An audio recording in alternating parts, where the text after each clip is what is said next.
Was there something you loved as a kid that has continued to tug at your heart, but you've never really found a way to pursue it? Do you ever wonder if it's too late to reinvent yourself and fully follow your heart and your childhood dream? Well, prepare to be inspired because today's guest is living proof that it's never too late to achieve your dreams and make a profound impact on the world. Welcome to Unleash Your Inner Creative with Lauren LaGrasso. I'm Lauren LaGrasso. I'm an award-winning podcast host and producer, singer-songwriter, public speaker, and multi-passionate creative. And this show is meant to give you tools to love, trust, and know yourself enough to claim your right to creativity and pursue whatever it is that's on your heart. Before we get into it, I want to say thanks to those of you creative cuties who joined my classes this week. We did a great creativity class on Friday, and on Saturday, I taught an awesome workshop on podcasting. Good news if you missed it, I have another one coming up on September 29th at 2 p.m. Eastern. It's called Finding Balance as a Multi-Passionate Creative. It is totally free to attend. It is via this wonderful website and app for creatives called Daisy. You can check it out in the show notes. I would love to have you. Okay, now to the guest. Her name is Chandrika Tandon. She is a globally recognized business leader, Grammy-nominated music artist, and humanitarian. She recently released her new album, Ammu's Treasures, which features a variety of classic songs and soothing chants for all ages. She's also been profiled on print, radio, and on television, including CNBC's The Brave One series. I wanted to have Chandrika on the show because of her remarkable journey into the world of music, a path she embarked on later in life, proving that it is always the right time to pursue your passion, and what's meant for you will never miss you. Remember, creativity doesn't have an age limit, and guess what? If you pursue it from a pure place, you can have great success no matter what age you are when you start. So from today's chat, you'll learn the power of music to help you find yourself and connect with the divine, how to move from being a perfectionist into being yourself, how to create from a pure place, and how to go after your dreams at any age. Okay, now here she is, Chandrika Tandon.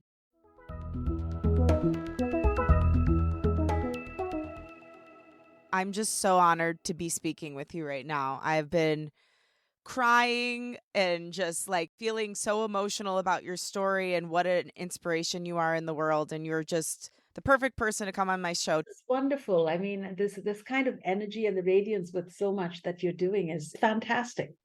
Well, thank you so much. I mean, I was so touched by something you said, and it's the same way I feel about myself. You say music is what I am, everything else is what I do. And that's how you feel too. Yeah. When we are musicians, when music is so part of us, it's in every cell of our bodies, you know. Sometimes when I hear an air conditioner, and I don't know, you're smiling because this is You harmonize with it? harmonized I with do it. that too. And that becomes my drone. See, I use drones for singing. So when there's an air conditioner going on or a fan going on, I'm working off that as my tonic scale and I'm figuring out is that high or low and I'm sort of singing. So I'm always listening to music. I'm always listening to sounds. That's why the first thing I heard was the way you spoke. And I said, oh, she's got such a beautiful way of, such a cadence in the way she pitches a voice. She probably sings. That was my first reaction. You didn't have to tell me that. I love that.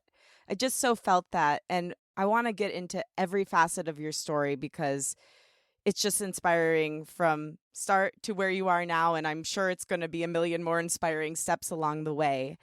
But before we get into the music and how you found your way to the music, there's so much that came before that. And I want to start with your grandfather because I know he sowed the seeds of creativity and dreaming into your heart. Can you tell me a little bit about that?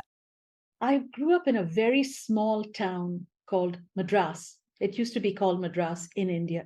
It was like a village, almost a very traditional town. I was in a very simple family. We lived in my grandfather's house. My father was always traveling, and my mother was in the house taking care of my grandfather. So he was our everything. It was his home, and he was my everything. Didn't have the internet, we didn't have access, and we were very protected. I wasn't allowed to really go out from the house other than going to school and back. But every night, I had a 1.5 hour routine with my grandfather every single night where we would read. We would read the 37 plays of Shakespeare. By the age of 13, I had read 37. I mean, Cymbeline, plays like I don't even remember now, but I read them when I was little.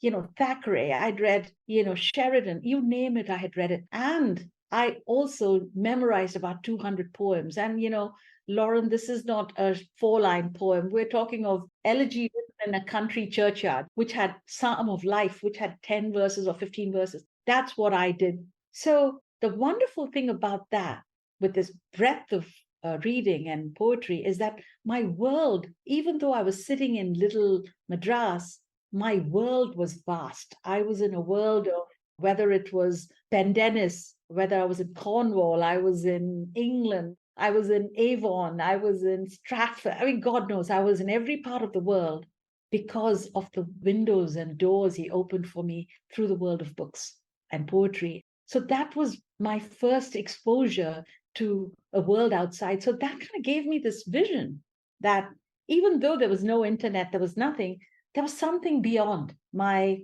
the 3 or 4 streets that I lived in and the 4 walls of my house, which was my entire world at that time for many years. Mm. And I'm guessing your grandfather has passed since then? Yes, he died when I was 18. So, but the first 10 years of my life, he was my everything. He was the person I spent every day with. I don't think I've been without him. I was going to ask. I wanted to know how he keeps guiding you in your creativity and your journey. Yes, and I think what he also did is that he taught me what is intergenerational love, because he died when he was 92. So he was already in his 70s when I came into his life. And so he basically followed me. So when I got interested in chess or Scrabble, he would go and figure out Scrabble. And so the next thing, we would have endless Scrabble games or endless chess games or whatever games we were playing at that time. He shared whatever it is, and he was a judge. So he would share the law with me. So I topped my entire law classes because I didn't need to study law. I kind of knew law because of the stories he told me. So he did such a wonderful job of sharing what he knew in an unconditional, loving way with me that unconsciously, I think I'm doing that now, generations later, with my grandchildren. Not even thinking about it, but this is the only way I knew how. And I'm very lucky I had that experience. And I'm very lucky I'm able to experience a family and a situation that I can share that experience with my grandchildren and others. Yes. And you're doing that now, and we're going to get into it. But I know at the same time I watched this CNBC interview you did, which was excellent. I recommend anyone go check it out. And you talked about how, because of the way women were viewed in India at the time, the quote was born a burden as the oldest daughter to your parents. And I'm wondering, how do you think that view of your existence impacted how you existed in the world and what you thought you could be in life? My earliest memory as a child was my mother buying my trousseau. Because when you have a daughter, particularly the first child is born a daughter, and if you're a very simple family, which we were, you've got to gather things for her so you can get her married off with the dowry and all of that, which was the tradition there. And so my earliest memories are my mother buying and she had 2 daughters, not just me. And we had a sister, so she was buying 2 of everything, 2 tumblers, 2 glasses, 2 cups, 2 this. So she was gathering all of these in silver, in stainless steel. The expectation always was that I would be married off at 18. 18 was a marriageable age, legal age. I would be married off at 18. In fact, my mother would invite my school classmates to my wedding with an unknown guy at an unknown time, at an unknown date, but it was going to be when I was 18. So this was the paradigm that I was born into, that, yeah, I could study, do things, but I would be married. But I had another vision for myself because I knew there was a world out there which I hadn't experienced. So I fought. I went on hunger strikes. I went on 2 hunger strikes, one to go to college, to a boys' college and study business, and then to a second hunger strike to go to business school, which to leave home, which was unheard of because my mother wouldn't have us leaving home to go away and be away from the supervision of the traditional family. When I went to college, I went to a Catholic convent school my whole life. And I had a nun, the Franciscan Missionaries of Mary. And there was a nun in a habit. And Lauren, I've never seen her outside my convent until she came to my house to beg my mother to let me go to school. She said, you have to let her go because I was on a hunger strike. And of course, all my friends knew I was on a hunger strike. So they went and spoke to my headmistress, and she came home. For the first time in my 12 years of school, I saw her outside my convent school. How did you get the idea to go on a hunger strike? How did you know that would be effective? I didn't. That was my only tool, though. What else am I going to do? I cried. We weren't into throwing tantrums. This was my way of crying. And fortunately, it worked. But then by the second time, I was a pro. Yeah. You're like, this is old news. This is old news. I mean, you're just a natural born rebel, which is so clear from your story in so many ways, and it's continued throughout your whole life and journey and career. But there's a lot of people listening right now that when they got the impetus, they took it and they were conditioned by what their family, what the world around them, the country they were born in told them they could do. If they're hearing this and they're like, wait, I wanted more for myself too, how can they get some of that natural rebellious spirit that you have? Like, what can they do to incite that in themselves and shed the good girl conditioning? It's an important question because I would say that the two things that went hand in hand was one, I was a rebel. I was trying to break boundaries. But on the other hand, I had a way to break the boundary. I wasn't trying to run away from home. I was breaking a boundary to study more. I wanted to get a master's degree in the top business school. So I was rebelling for a cause. And it wasn't something where I was asking my parents to support me. I didn't want their money. I didn't want anything. I was going to get my own loans, but I wanted the chance to pursue the passion. So I would say to myself, even to my younger self, in wisdom, as I look back on what it was the clarity of what I wanted to do at that time. That was a greater driving force than the fact that I was trying to break the rules. So I wasn't coming from, I want to break a boundary. It didn't matter. It just happened that what I wanted to do meant breaking a boundary. I've had this perspective, Lauren, over the years. I always think to myself, and I advise younger people as well, don't think about what you want to leave behind. Think about what you want to go towards. And once you're really passionate about what you want to go towards, you take the time to create clarity around that. And then somehow the universal synchronicity happens. The forces come together to make it happen. Ooh, so beautiful. Do you think you have to focus on one thing at a time? As somebody who you've done so many different things and continue to, do you feel like you've had most success when you've been really focused?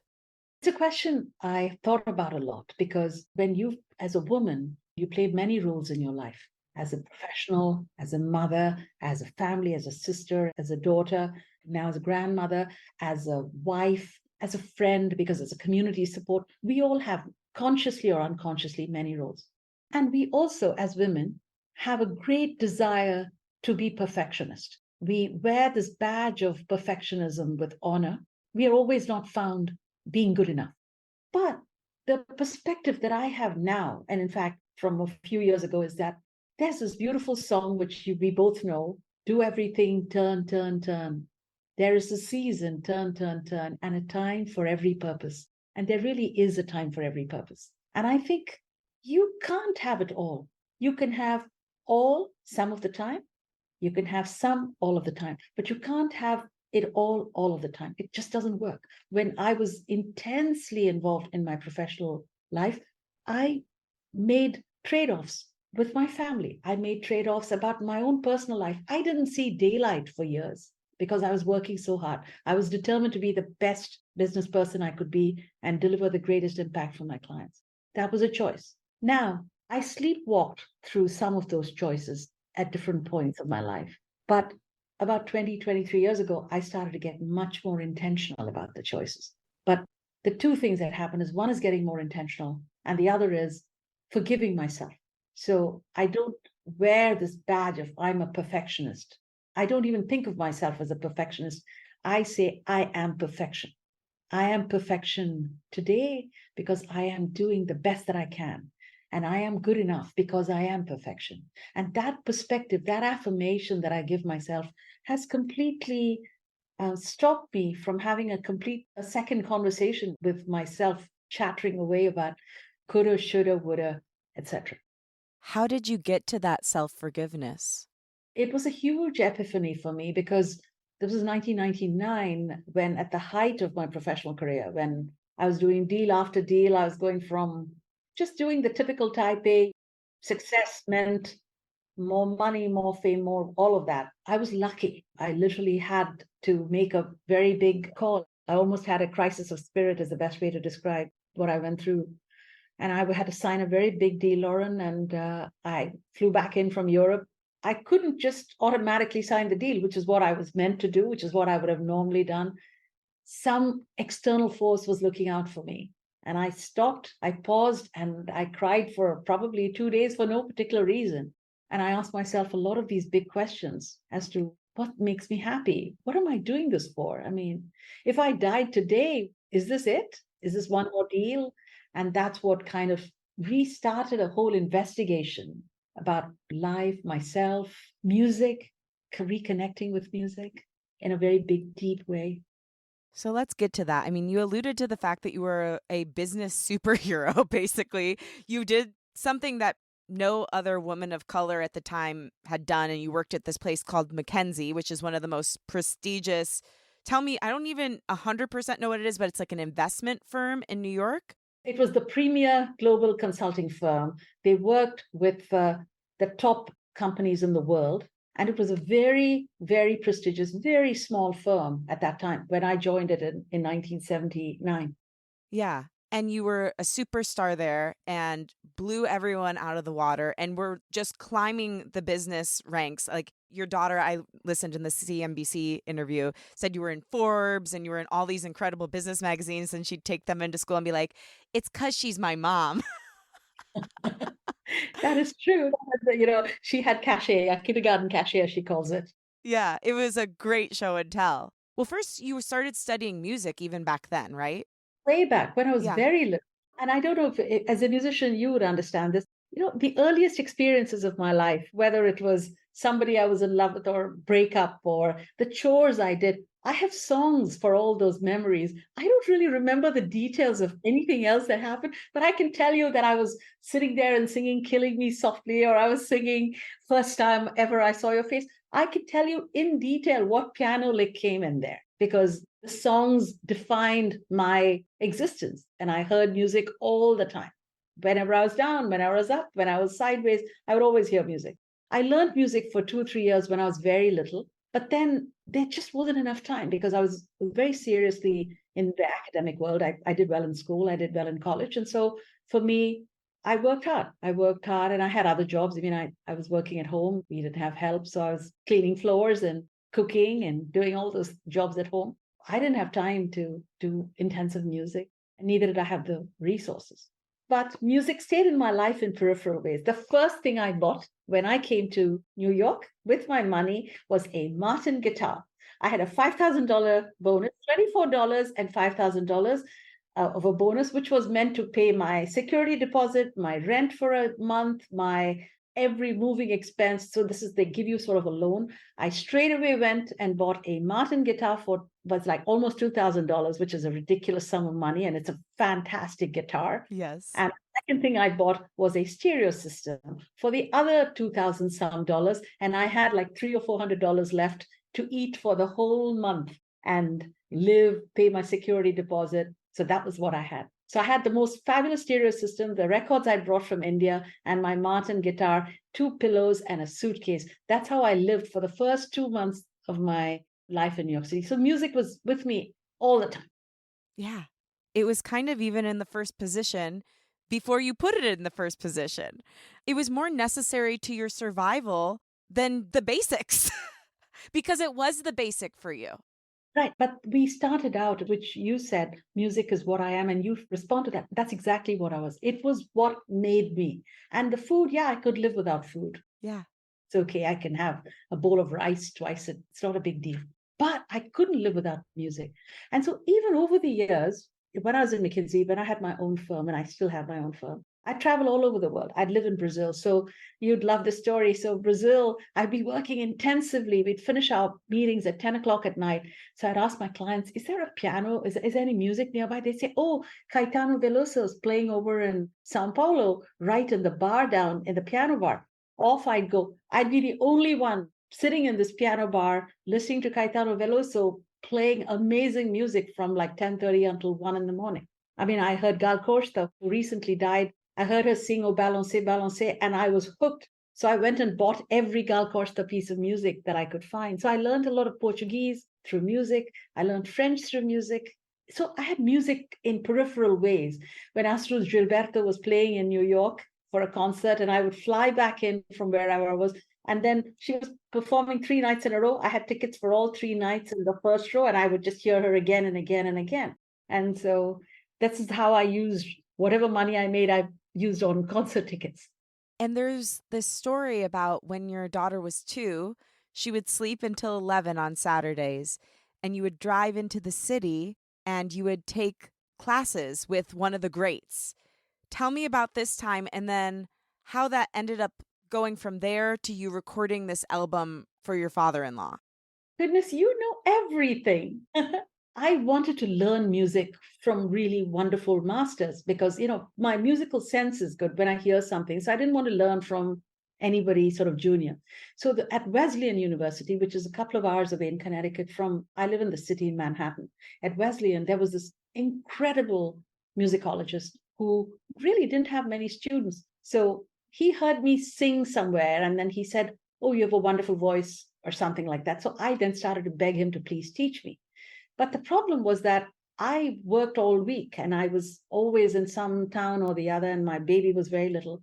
So I begged him to teach me at 6 a.m. in the morning. So his classes were every Saturday from 6 a.m. to 8 a.m. He literally, I think he got so fed up of me begging him, he agreed to teach me.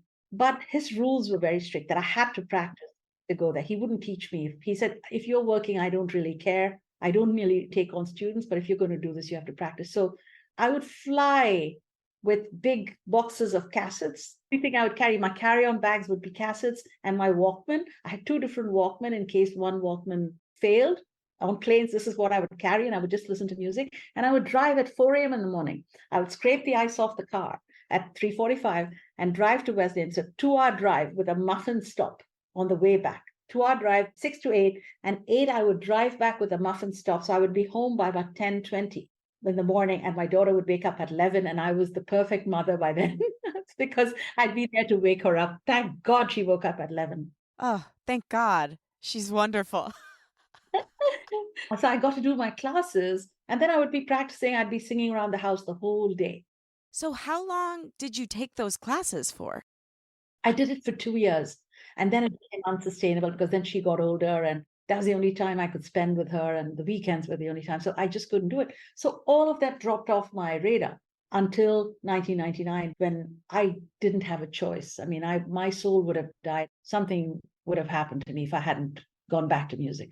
So let's talk about this because this is the moment where you unleash, right? It's been bubbling up all these years. You've always had music running through your veins. It's always been a part of you. It's been a necessity in your life, but it's bubbling up to the surface and it's finally ready to come out.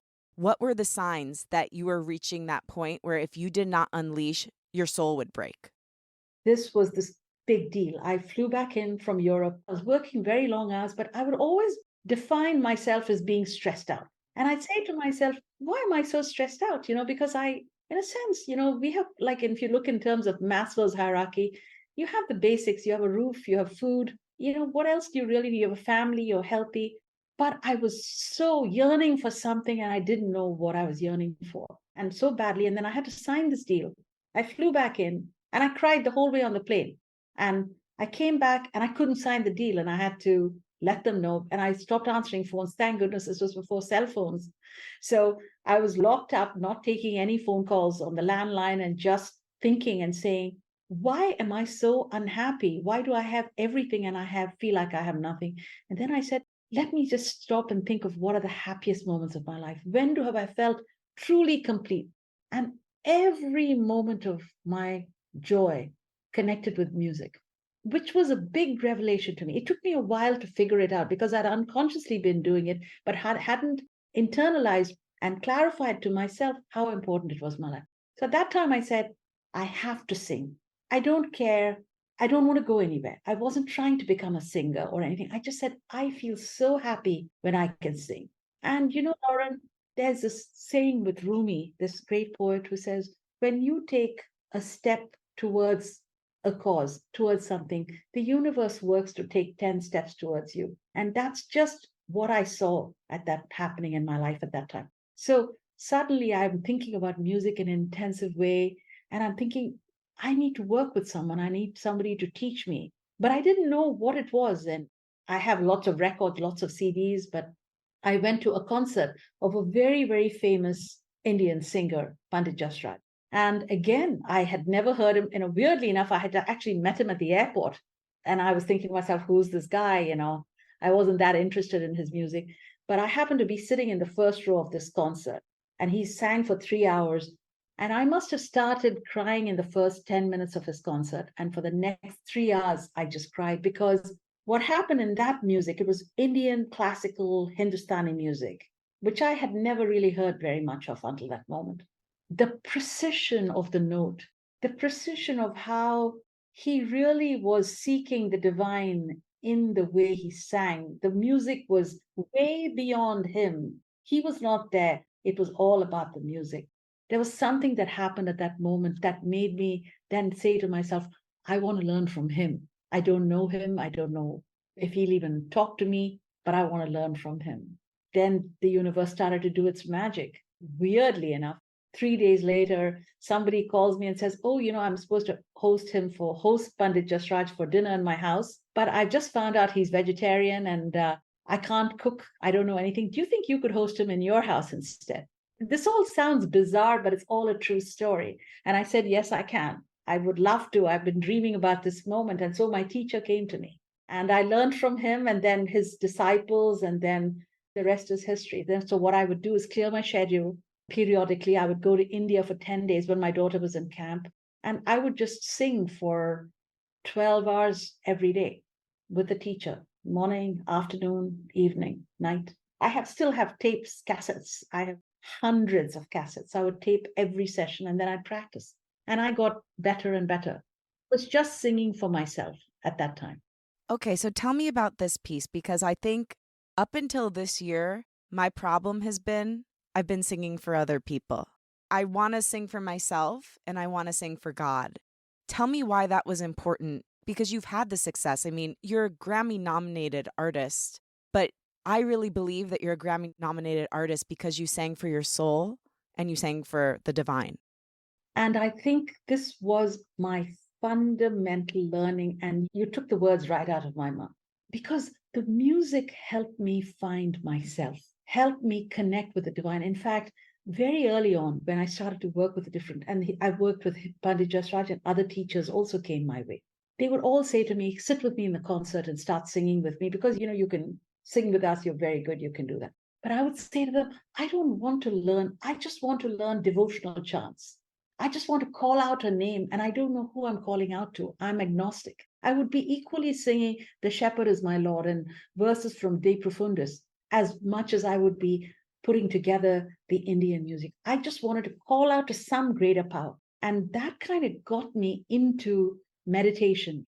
In Indian music, we have the tonic scale. We call it the sa, which is whatever tonic scale is that you're singing in.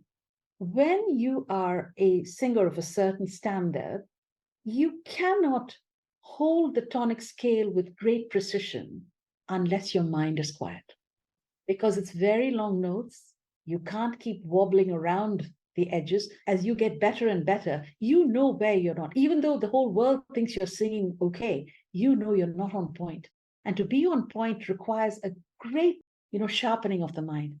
So what happened for me is the music and my mind and whatever the higher power is, whatever we call it, the light, God, divinity, everything was merged together. So for me, my whole quest was to find myself through music, was to find my deepest self. That's the journey that I've been on. And by the way, one of my teachers, he said to me, oh, you come on and sing with me in the concert. And I said, oh, I'm not good enough. You're such a master, I can't. And, I'll never be as good as you. I had all these type A conversations going on, and I expressed them to him. And he said something so beautiful to me. He said, if every bird in the forest is a nightingale, it will be the most boring forest. He said, every bird is perfection in itself. And you have to know what bird you are and feel that perfection and just contribute to the harmony. Don't think of where you're going, be in the space. And the other thing I learned from another teacher was when I am there, the divine is missing. When I leave, the divine takes over and the music takes over. So a lot of my exercise over the last 20 years has been to get out of the way. How do you leave? And the more you meditate, the more you really are focused on the higher purpose of what the music is and what you're doing. Otherwise we have so much chatter. 30-40% of this is, oh God, I messed up that note. Oh goodness, my voice doesn't feel so good today. Oh, I don't feel right. Will I remember the words? Will I do this? Will I do that? Don't you have this? Oh my gosh, yeah. That's why I'm asking, how can I leave? I would love to leave. The whole journey is as much about your own personal journey of quieting your mind, getting the chatter down, so that the big fountain of what is in you, and there's so much in you. By the way, most of my compositions have happened in my deepest meditation. I did a 10-day meditation where you couldn't speak from 4 in the morning until 10 at night. We were meditating. That's when I composed a lot of Shivoham at that time. And my whole soul call, which was Grammy nominated, and it's going to sound bizarre and out there, but it's true. And I'm a very organized, logical person. I'm not given to flights of fancy, but so it's a true story. At 3 in the morning one day, I woke up and it was almost like my head was pounding with these ideas for this chant. And I was creating and composing these things. And I called my teacher in India and I said, I'm getting all these ideas of these notes and tunes, and I don't think I've even learned these ragas. And I sang him some of the lines because I was busy recording it in my little voice recorder. And he says, these are beautiful interpretations. I haven't taught you some of these, but go with it. So I think when you quiet down, things happen that are magical and beyond yourself.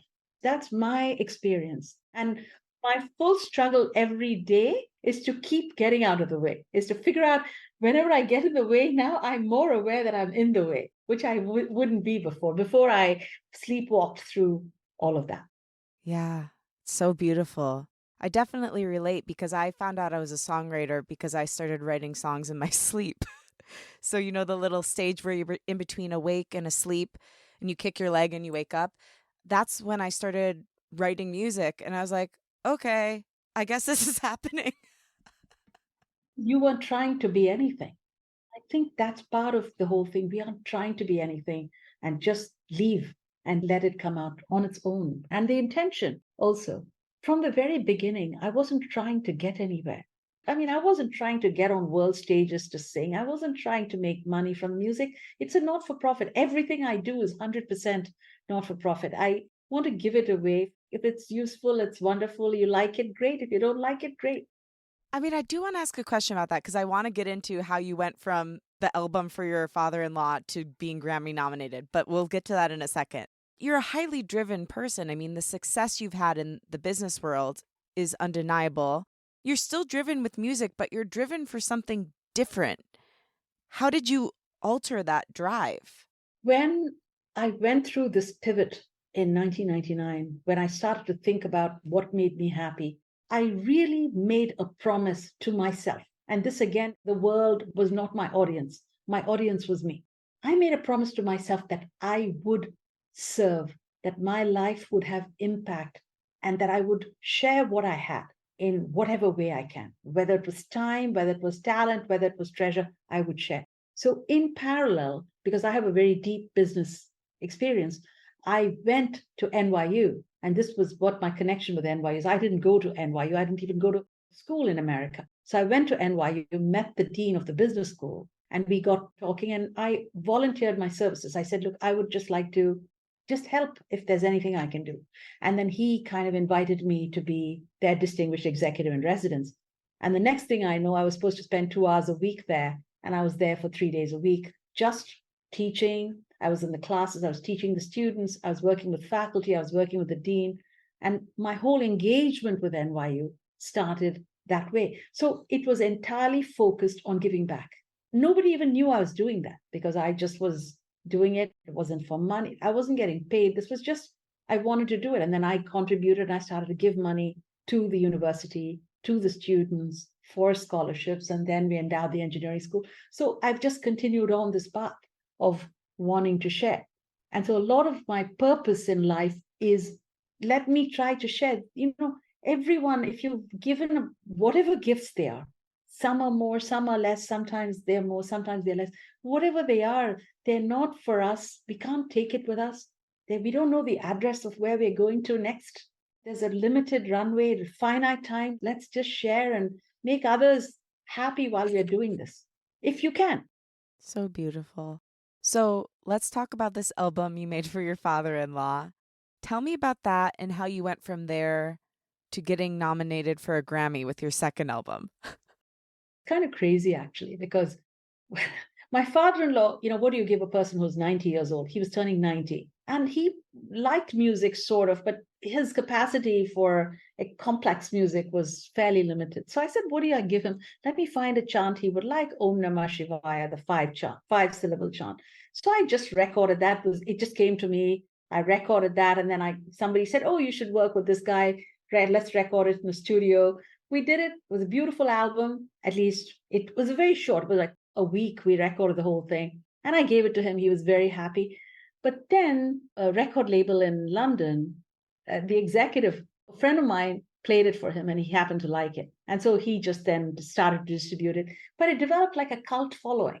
And of course, unknown to me completely. But so many people were really happy with it. And I didn't pay much attention to it. It was done, was for my father-in-law. But then maybe a few years later, I literally woke up with this pounding in my head with this other chant. I wasn't intending to make another album. I mean, I was still doing my business work. I was still singing. But then this album came to me and I didn't have a choice. I had to record it.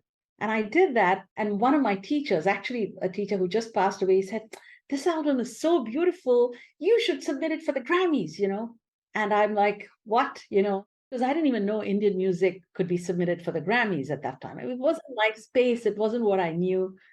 And sure enough, I submitted it. Facebook was just beginning. I had like a few hundred people that I'd just opened my Facebook page.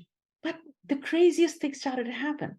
People would suddenly share, and overnight I developed 3,000 new followers on Facebook because some random person would share the album. So this became an organic growth thing. And then finally, when the nominations for the Grammy came out, there was no one more shocked than I was, because the 4 people on my list was Sergio Mendes. Oh my goodness, I worshipped Sergio Mendes. Brazil 66 was my go-to album when I was growing up. I literally worshipped the guy.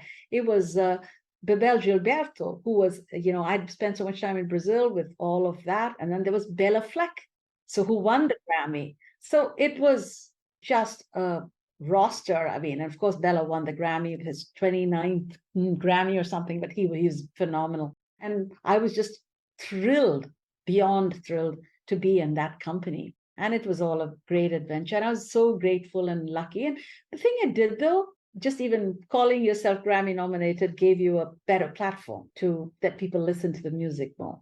Oh, yeah. It gets the visibility on you and brings more ears and eyes to what you're doing. I wonder, there's a lot of people who have a lot of, again, conditioning around age and what they can do at a certain age and whether they can reinvent themselves at a certain age. And you're a brilliant example of the fact that you can just always start something if you're doing it truly for you and to share your gift. What would be your advice to somebody, though, who's feeling like, they're in their 30s, 40s, 50s, 60s, they can't start something new? What would you say to them?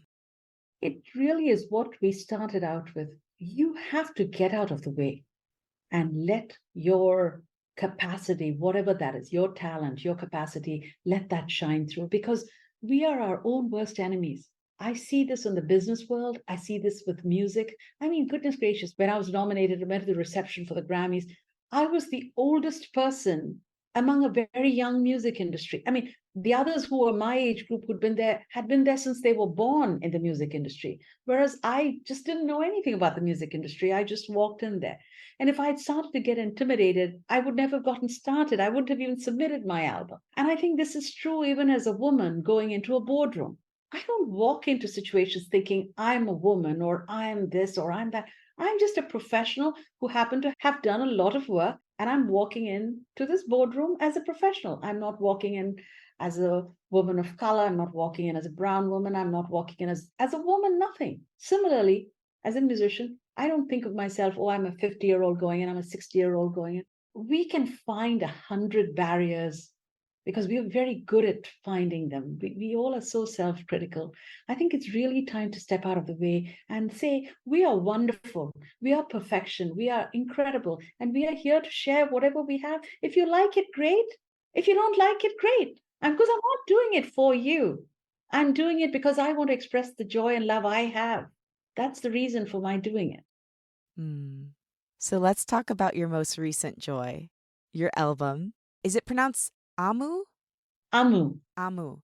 Tell me about this, how your grandchild inspired it. I love it. I've been listening to it all day. So beautiful. Oh, I'm so happy to hear that. So I have three grandchildren, but when I started on this journey, I literally had one, the first one, 5 years ago. He's five.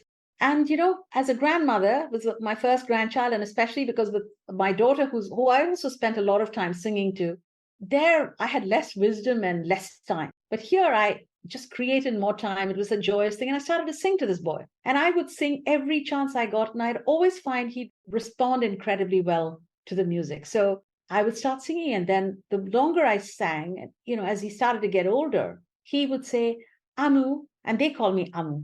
He'd say, Amu, can you sing this again? Can you sing this again? And sometimes he'd make me sing the same song. I'm telling you, Ash Grove was 9 times one night.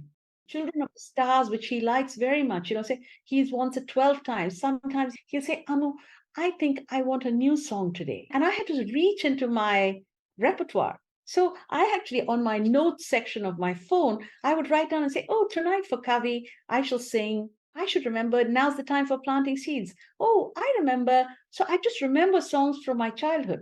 That's how this whole process started. And then I started these Vedic chants because I said I ought to teach them a little bit of the Sanskrit chants, which meant a lot to me. And I would start doing that. And I would have this discussion with him. And he'd say, some of these chants were long chants, 9 verses. So I'd say to him, Kavi, it's kind of getting late. So shall I do just one verse or do you want 9 verses? He'll say, no, I want 9 verses. So this little boy would be solemnly sitting in his crib, listening 2 hours, and my daughter would be flipping out because she'd say, well, he's way past his bedtime, but I'd just be singing. And then he's very musical. So he then got to say, Amu, you're singing that too high.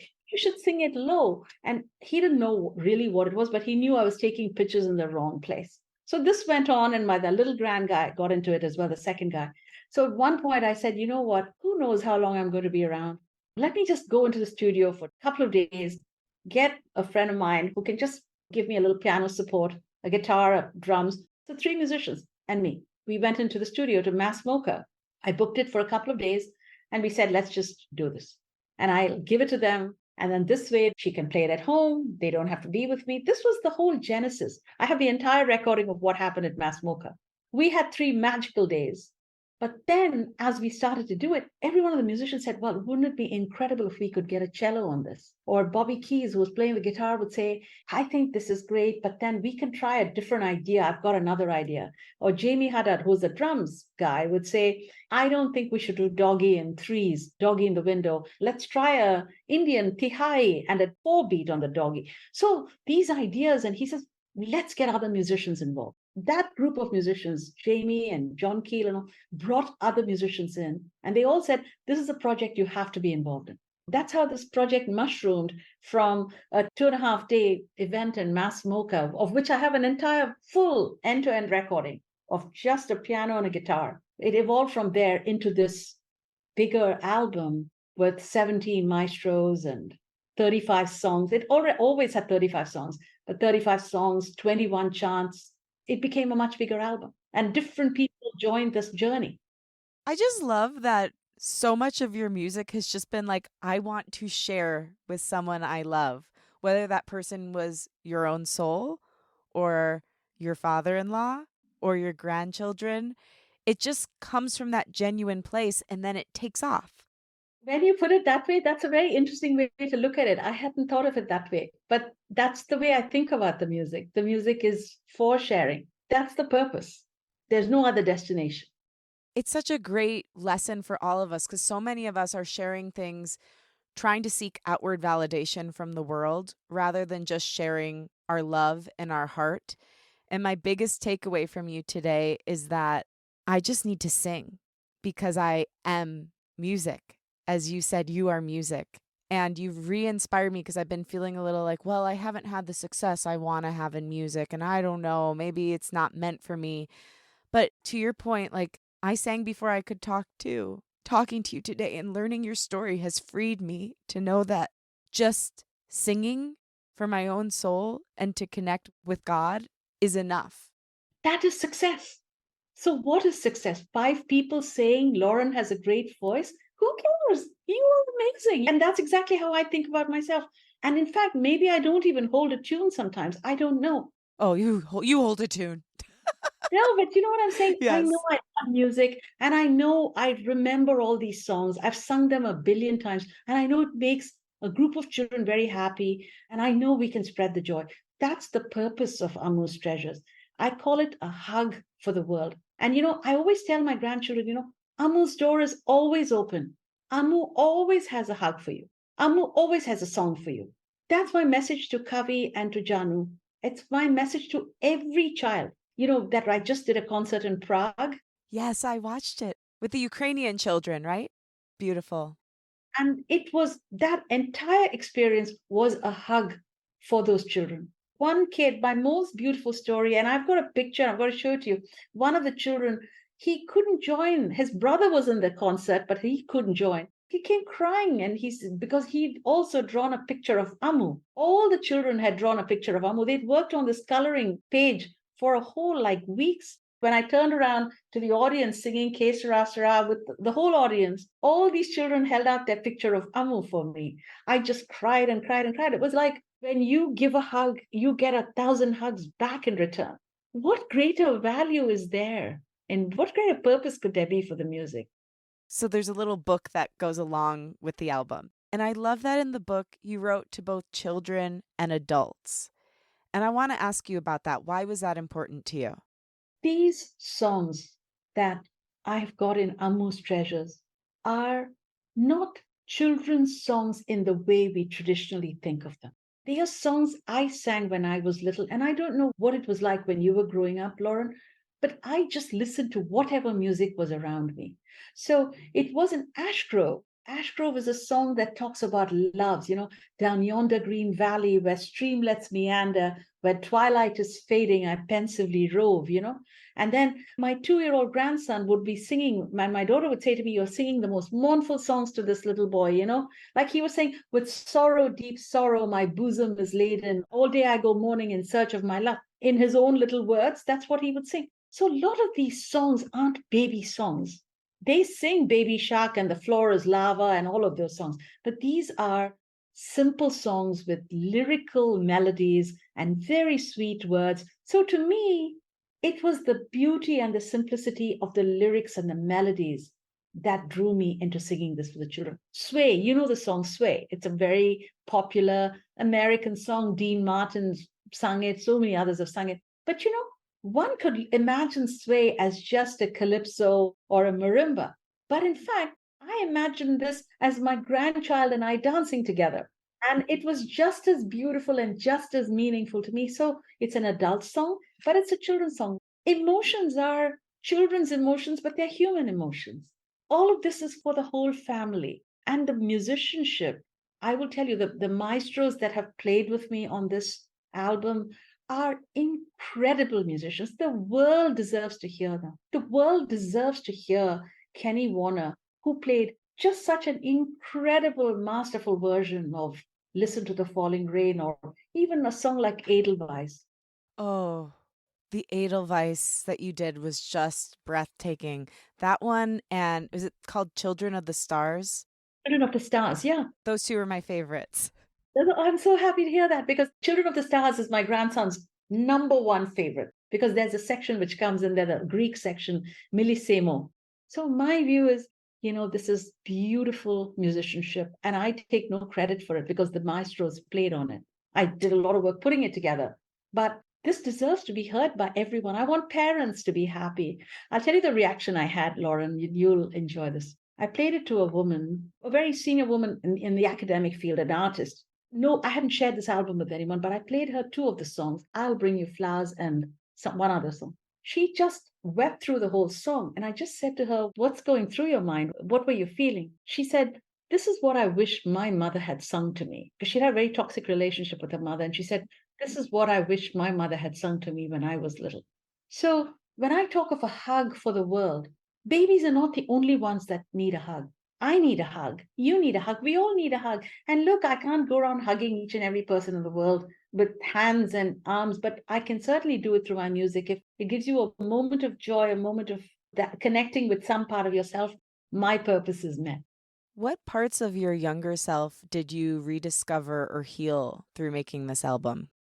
My entire journey for many years, and I think this quest to be more all the time was always conditioned by this conversation that I would have inside, which said I wasn't good enough and that I was always trying to be more.